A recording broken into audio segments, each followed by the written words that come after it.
Европт Монгол эмэгтэйчүүдийн хөгжлийн холбооноос санаачлан хэрэгжүүлсэн Дундгой аймгийн Зодод нэрвэгдсэн 4 сумдын иргэдэд эрүүл мэндийн болон сэтгцийн эрүүл мэндийн тусламж үйлчилгээ зөвлөгөө мэдээлэл өгөх төсөлд нийгмийн ажилтнаар хамтран ажилласан байгаа.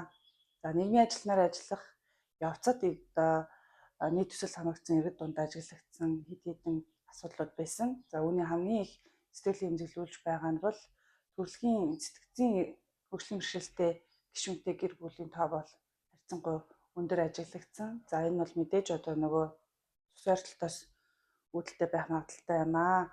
За дээрэс нь бол манай иргэд маань малч иргэд маань сарын орлого болон жилийн орлогоо тодорхойлж огт мэдэхгүй байсан. За энэ нь бол эрүүлийн доктортой байдалд бас сөрөг нөлөө үзүүлдэг. За энэ чиглэлээр цаашид төсөл хэрэгжүүлээд одоо малчин өрхийн одоо яг тэр амьдралын ахуй нөхцөлд тохирсон байдалтайгаар өрхийнхөө орлого болон зарлагыг тодорхойлж бичиж тэмдэглэдэг ч юм уу гаргаж ирдэг нэг ийм дэвтэр эсвэл бол аппликейшн ч юм уу одоо хөдөөгийн иргэдэд яг аль нь илүү тохиромжтой байгаа энэ талаар бас өргөжлүүлэн төсөл хэрэгжүүлвэл үр дүнтэй юм шиг санагдсан. Энэ төслийг бол цаашид дахин өргөжлүүлэх, цар хүрээг нь тэлэх, асуудлуудад гарч ирсэн бол түүнийг шийдвэрлүүлэх дараагийн шатараад алхам төслүүд хэрэгжүүлвэл үр дүнтэй байх нь болов уу гэж бодсон. За тэгээд бас мэдээж энэ төслийг хэрэгжүүлсэн Европ дахь Монгол эмэгтэйчүүдийн хөгжлийн холбооны хамт олонд баярлаж талархснаа илэрхийлье. Хоёулаа энэ удаагийн ээлжид давтан зөвлөгөөгөө явахаар холбогдлоо. Өөртөө ч явсан ярилцаад одоо нөгөө тулгамж байгаа тэр асуудлуудаа ингээ ярилцсаар яг дотор нөгөө хүндээд байсан зүйлүүд маань багаар гадагшлаад санаачлалтай болохоор бас арай харилцаа бас арай өмнөхөө бол арай эерэг болоод байгаа юм бол гэж харсан. Ямар ч байсан хоорондоо бол нээлттэй бас юмнуудаа ярьж чаддгүй байсан бол одоо нэг багаар ахицтай жоохон бас надад юм ярих гэж өгсөн. Би ч бас хүүхдээ аюу тийм ярилцах гэж хичээдэг болсон. Нөгөө бас гэрүүлийнхэн даачсан харилцаанд маань бас арай өөрөөр нөлөөлөд байгаа шүү байна. За Европ дахь Монгол дахь эмэгтэйчүүдийн хөгжлийн холбооноос санаачилсан Дундгой аймгийн 4 сумын малчид иргэдтэй уулзсан уулзалтаар сэтгэл зүйчээр ажилласан байгаа. Энэ төслийн хүрээнд ажиллахад Дундгой аймгийн иргэдийн ингээд нийтлэг одоо сэтгэл зүйн байдлыг харах юм бол говийн хүмүүсийн их тийм уужуу, тайван тэгээд альва юм тийм хурдан одоо ингэж яар цандарсан байдал байдгүй мөн сэтгэл зүйн хувьд ч гэсэн энэ нь буцаагаад нөгөө зуданд малаа алдсан иргэдийн хувьд ингээд тэр нөгөө тэр байдлыг даван туулах байдал нь маш юм сэтгэлийн хаттай юм шиг харагдчихсан. Тийм байдлууд ингээд ажиглагдчихсан. Харин тэдний хувьд зуданд малаа алдаж малаа хорогдох сэтгэл зүйн хувьд хүнд байдалд байхаас илүүтэйгээр харин маллынхаа төлийг авч чадахгүй байх нь тэдний хувьд ер нь бол яг ингээд хүндрэл бэрхшээлтэй зүйлүүд байдаг. Харин байгалийн ийм одоо гачигдал үзэгдэл цагуурын үзэгдлээс болж малын хорогдол гэдэг бол бидний хувьд бол энэ байж болох. Ер нь бол яг ийм байдгийм аа. Харин энд бол ингээд бас бэлтгэлтэй байх нь чухал. Бэлтгэлтэй малчдын хувьд бол энийг бол харьцангуй бага хохиролтойгоор даван туулдаг бол төл малыг алдах гэдэг бол харин тэдний хувьд өсөлт хөгжилт малын өсөлт хөгжил байдаг учраас энэ харин тэдний хувьд сэтгэл зүйн хувьд бол бас жоохон хүн дээр тусдаг гэдэг ингээд малчтайгаа уулзаж ярилцаад бас энэ талаар ингээд ойлголт мэдээллүүдийг авч ийсэн. Нөгөө талдаа болохоор нэг малчин өрхүүдийн өөрсдийнх нь хувийн онцлогтон тохиурсан одоо жишээлбэл жилийн 4 улирлынх нь одоо аав нь бол ингээд мал дээр жилийн 4 улиралт байж хүүхдүүдийн боловсролыг дагаад ээж нь хүүхдүүд аваад сумын төв дээр байдаг энэ гэр бүлийн юм бүтцийн ялгаатай байдал нь буцаад яаж байгааг л гэр бүлийн харилцаанд хүүхдийн өсөлт хөгжилтөнд бас их сөргөөр нөлөөлж байгаа талууд бас ажиглагдчихсан.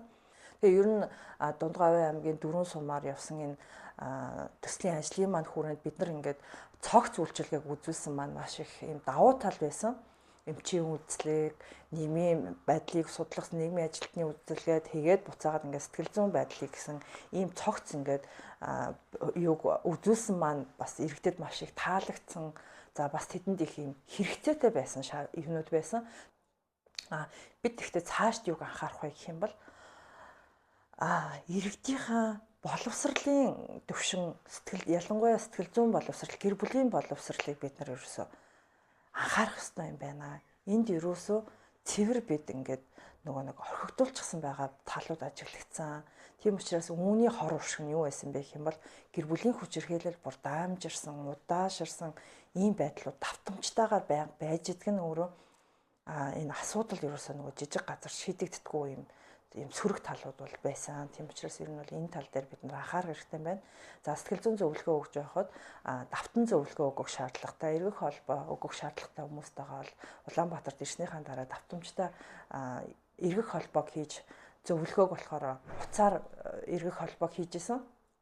За ингэж явах үед бол харьцангуй тэдэнд нөгөө 2 дахь удаагийн хуцаар яриа зөвлөгөөг авч байхад арай байдал дээрцэн, за өөрийгөө илүү таньж мэдсэн, сэтгэл зүйн байдал ямар байгаа, сэтгэл мэдрэмжийн хувьд ямар байгаа вэ гэдгээ ингээд арай бас илэрхийлэхэд ингээд төхөн болж исэн. Энэ хүмүүст бид нар энэ мэдлэгийг түгээгээд ингээд энэ төслөө ингээд дахиад давтамжтайгаар үргэлжлүүлэх юм бол бас ингээд дээрдэх юм байна гэсэн нэг тийм таата мэдрэмжийг төрүүлж исэн. Нан болохоор их гоё байсан. Тэгээд за сэтгэл зүйн зөвлөгөө нь одоо хамрагдсанараа за амьдралд маань бол одоо ер нь амьдралд бол надад бол одоо маш их эерэг өөрчлөлтүүд гарч ирж байгаа. За бодно одоо өөрийгөө болон бусдыг ойлгох. Тэднийг одоо сонсож ярилцах нь айгуу зөв зүйтэй юм байна гэдгийг мэдэж авсан. За өмнө нь одоо бид нар бол одоо гэр бүлийнхаа хин нэгэн гишүүнийг ч юм уу эсвэл хин нэгнийг ч юм уу одоо ингээд нэг юу гэнтэй ингээд нөгөө сонсож одоо сонсох цаг завчгүй за тэгээ ер нь их автор одоо тэр нэг ач холбогдол өгөөд одоо ингээд нөгөө байдгүй байдаг юм байна. За тэгээд энэ зөвлөгөөнд хамрагчнаар бол хүүхдүүдээ болон за ядаж л хөвдөөгөө харилцаандаа хүртэл арай нэг жоохон одоо ингээд тэг зөвлөгөөнд хамрагчсныхаа үр дүнгээр ингээд одоо ярилцаж энэ төр болоод үтсэн. Тэгээд ер нь бол боломжийн ост амьдралдаа нэлээд одоо тэг өөрчлөлт гарах боломжууд байгаа юм байна гэдгээ болоод ер нь харж авсан. Тэгээ ер нь энэ зөвлөгөөнд хамрагчнаар бол нэлээд ахиж гарсан. Надад бол ер нь нэлээд ахиж гарсан. Тэгээ ер нь цаашдаа бодвол тэгээ одоо сум орнуудад ер нь бол ийм юу байдаг бол их зүгээр юм байна. Ийм сэтгэл зүйн зөвлөгөөнд хамрагдаж байгаа нэг зүгээр юм байна гэж бодсон. Тэр цогц үйлчилгээ нийгмийн ажилтан сэтгэл зүйч тийм ээ.